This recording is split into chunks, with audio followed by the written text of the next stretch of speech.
Good morning from New York. This is David Sotelo on the channel Inner Mind Communication. And my thanks today to Big Linux, all the Linux, great Linux creators and their channels on YouTube, and the great educational videos out there, the doctors and the physicists and all. Ooh. It's a beautiful world on YouTube. If you pick and choose. Yeah. So maybe not this one. Yeah. Here I am. Your personal old grandpa with an idea. Okay. Yeah, this distro of inner mind communication, distribution, you know, inner mind communication is something that this channel talks about. The title today is Management Communication Skills, Advantages of IMC, and Learning from Daily Life. Hello. Well, first of all, um, management skills have a lot to do with your skills in terms of your creativity, ability to see things from many perspectives, such as your employees and those over you, and the, if any,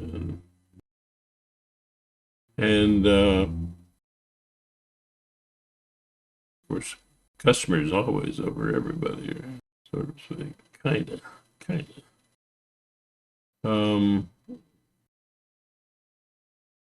In your communication within yourself. All of these things are linked together and improve with creative, objective, and compassionate empathy. Right? And this all depends on how in touch you are with your own feelings. So, will your management skills improve with the practice of this distribution, anyway, of inner mind communication? Yes. You get a lot of people that want to paste on kind of cures out there. You see a lot of that in psychological therapies. They really don't address core problems. They just help you limp along with your symptoms and maybe curb them a little. It's helpful, but not horribly impressive. Same way with these management courses and everything. It's kind of like salt on a bird's tail. A lot of things that you would do in management naturally with these inner skills.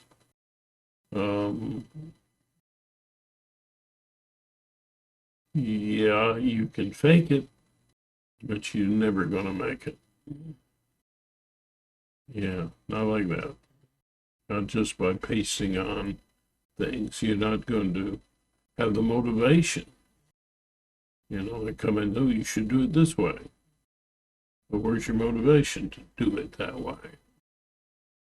When you increase your forms of empathy, you also have the motivation to communicate better, improve your management skills.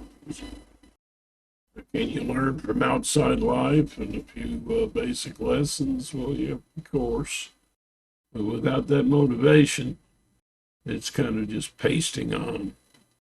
Uh, it's an appearance that people will see through. I can remember somebody in this church trying to teach people about neuro-linguistics programming, I think it was. Were you mirroring back the person in order to establish some kind of empathy? Well, that works to a certain degree, but it's also pretty obvious to anybody aware enough. And so this lady would just keep, she especially singled me out because she saw I was a skeptic. And she was trying to mimic me. So I just mimicked her back, exaggeratedly. She just was so frustrated. You can't paste it on, people eventually see through an act. And that's all that was. This is an act meant to manipulate. We have enough of that in life. So don't be a manipulator. Actually become the sincere individual who really cares about your employees and the job that you do and the people over you and isn't overly sensitive to objective, creative, and compassionate probes. See, that's what happens, when people are really, really hurt. Um, there's this helplessness pain there, and they will be a little allergic to anything like objectivity, creativity, and compassion if it takes them out of their comfort zone. And that comfort zone can be kind of thin, kind of easily disturbed. And some people, they're so hurt. I mean, it's like, bless their hearts. But they're like, imagine a porcupine with pain sensors at the end of instead of inflicting pain, it's like the poor thing is triggered by anything that touches any of these protective spines coming out. And yeah, you run into people like that. It's hard to talk to those people. And, you have to have a cutoff there. You can't manage people that are too far gone in that respect. There'd be a constant frustration to you, and you can't get your job done. So I would say, get rid of that. Am I lopsided? I think I am.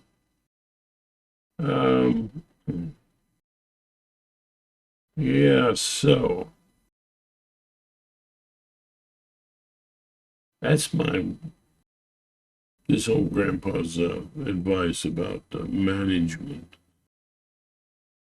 Yeah. Be genuine, be sincere, grow your empathy, and heal your wounds.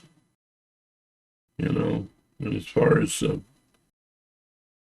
advantages of intermind communication, just in general, um, well, it can take you into places where you can find healing,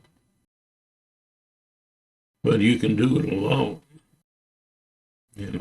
Like a yoga pose. Do it by yourself. If you do it by yourself, then nobody knows. Part of the problem is with general therapy, where it's outside trying to paste on and fix who you are I really don't care for that at all. Arthur Janoff, his clinic, he's the late Arthur Janoff, his clinic over in California, the Primal Center. They do it right, but most do not, because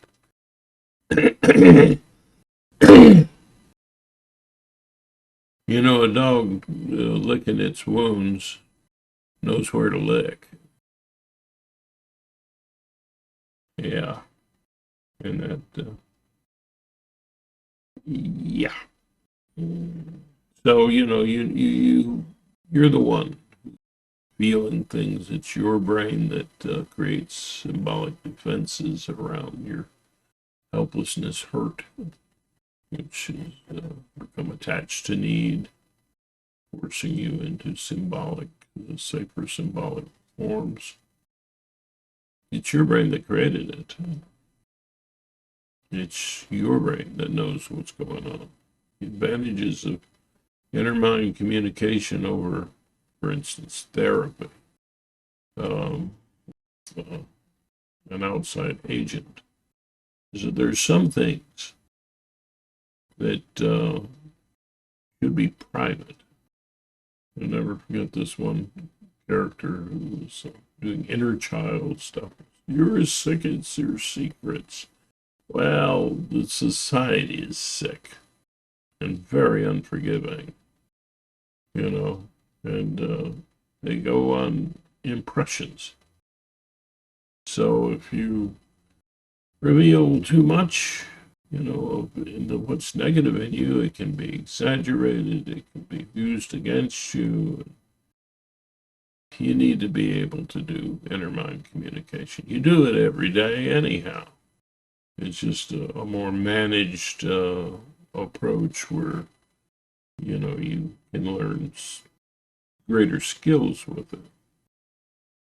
If you're sitting in a cold place, imagining going to the beach, Florida or California or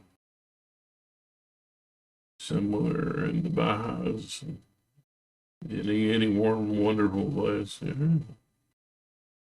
Well, that's you communicating, your artist communicating with you, creating a comfortable scene. And remember, all of the approaches in inner mind communication are about you trying to comfort yourself. You're getting to be professional at comforting yourself and at the same time growing, expanding that comfort.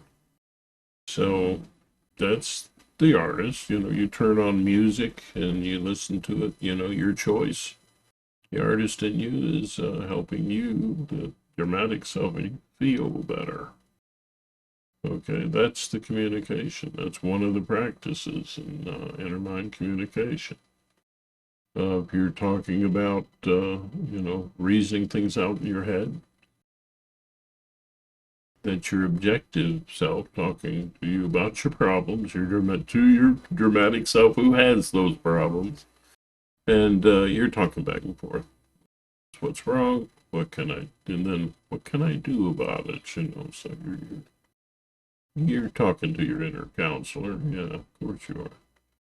And can that be fed or helped from outside sources? Yes, that's daily life. If you run into somebody smart, listen to them. They have great advice, listen, and then you can take it into your own inner mind communication.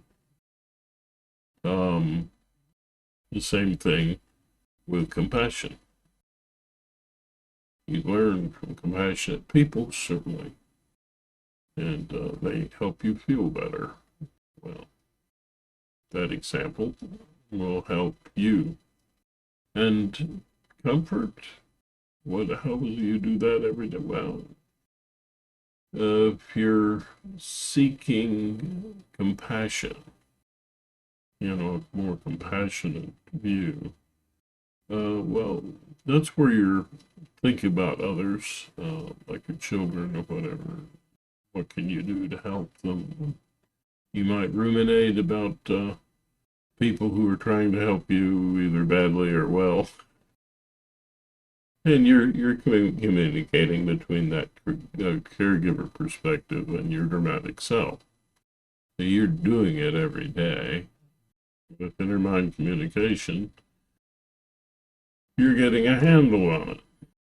You're able to go to greater depths inwardly and outwardly, which will affect your management skills. It will. So that's all important. But the openness to change, that's another advantage with inner mind communication that you really don't get too much from outside real communications. It's an inward thing.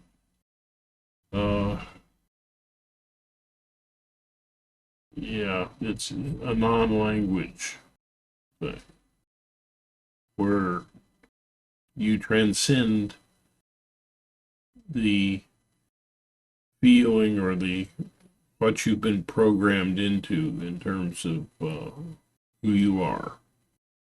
You got this picture of who you are, and it's been given to you by society and religion and so many other things.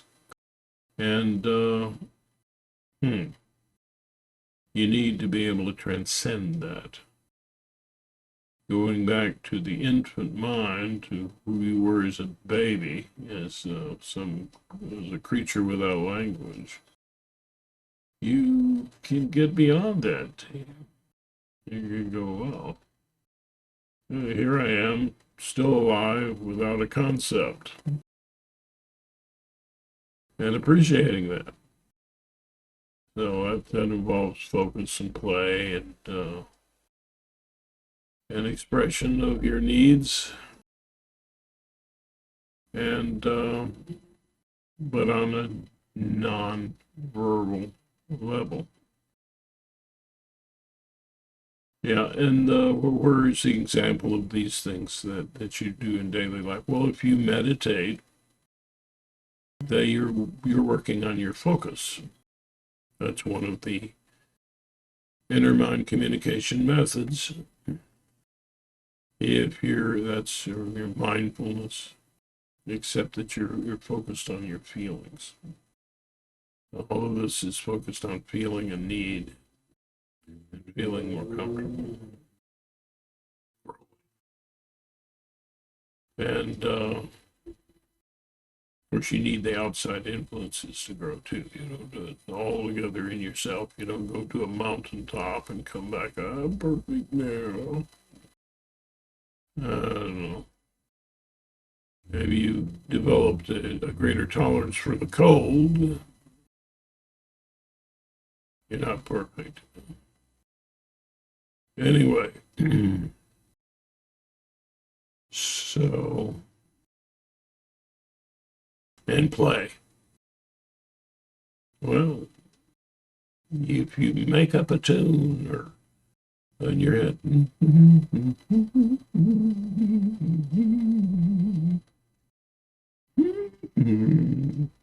whatever. Make up a tune, play with sound the way kids do.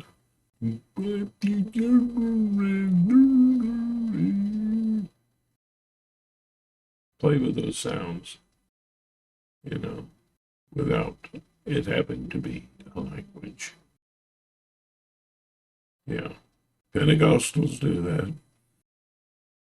Except they're thinking it's a language. Most studies have shown that they are not. Let them have their fun. Anyway, so if you're at play, it's like, you might, some nervous people.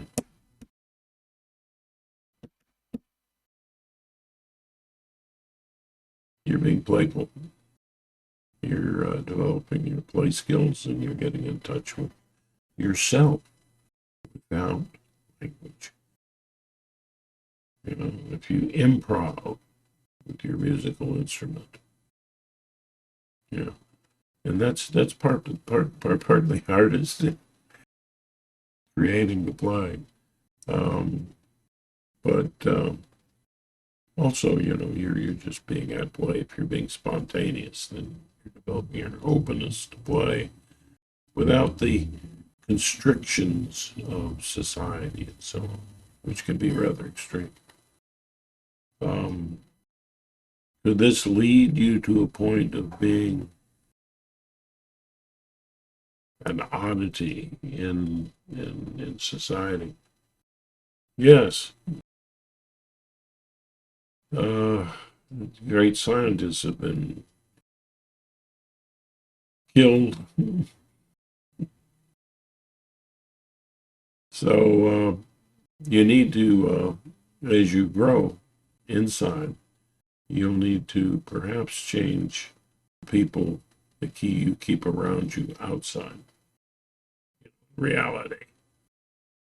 So if you hang on to a relationship where the other person is not growing and doesn't get these things, well, you might need to change that relationship. Either they change or you find somebody else, other people. You can do that gradually. You don't have to pull hard, move away from people. Just do it gradually, unless they're a serious threat to you. Obviously, you have to change abruptly, but still aim for safety. So, did I hit all the points? Yeah, learning from daily life. Yeah, I think I touched on that a bit. Um, there are people in your life who play roles as your mentors, and sometimes those mentors play at caregiving as well. You you can remember Neil deGrasse Tyson's story where a very famous physicist and invited him out to his home, to encourage and offered to drive him home if it was too cold, the buses weren't running, or whatever. Just come back and spend the night. So he did both of those roles, and that guy was pretty creative. So I'm sure he stimulated Neil with different perspectives that were making his eyes, light up. Two great minds meeting together. Wow. Happens all the time. We have a lot of great minds out there. Well, I guess I'm going to wrap this up now. Things being what they are at the moment. And I always like to use the word namaste because it means all of this capacity for these skills, all of this potential, and the universe within you and me, and joining everything together. Yeah. Namaste means all of that in the person who's using the greeting honors that in the other person. So, namaste. And have a good day, y'all.